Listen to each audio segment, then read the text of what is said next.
Hello guys, welcome back sa aking channel, Upper Class S. At kung mahilig kayo sa mga animated statue by Scott Young, meron ako dito si Captain America na sobrang ganda by Gentle Giant animated series statue. Ganda.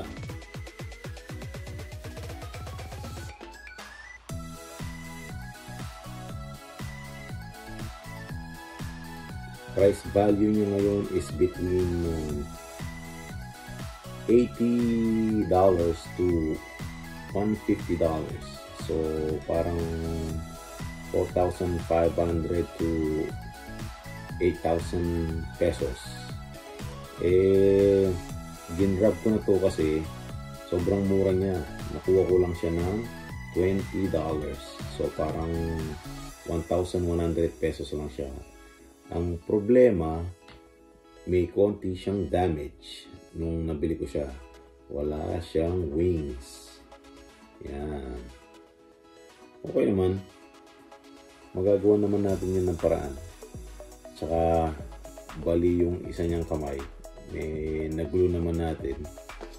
Ox na siya ngayon. Yan. Ganda niya. Kesa bumili ako ng brand new. Tapos pwede ko naman siyang gawin. Kaya nag-decide na lang ako kunin itong damage na $20. By Scott Young, yung designer ng mga animated series ng mga Marvel. Ganda. Tignan natin. Diba? Saka may konting damage siya sa nose, sa ilong niya. Quick repaint lang naman yan.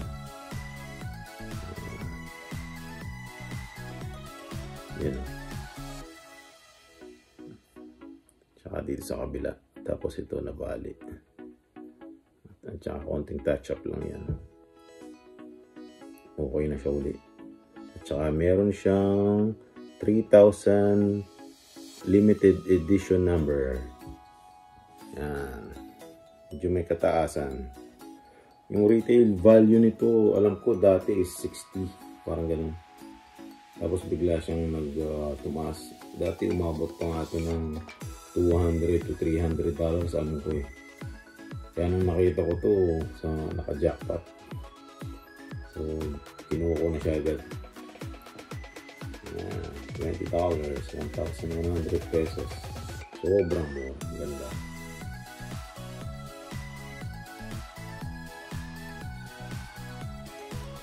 Saka yung detail niya ganda. Kahit na maliit na statue lang siya, vibrant yung kulay niya, tingkad. Saka yung maliit na shield niya. Siguro kung makagawa ng yung Gentle Giant na ganito, tapos yung lumang Captain America na 1945, ganda, grabe. Yun guys, thank you. At kung nagustuhan nyo itong video na to, comment down below and like and subscribe. Peace!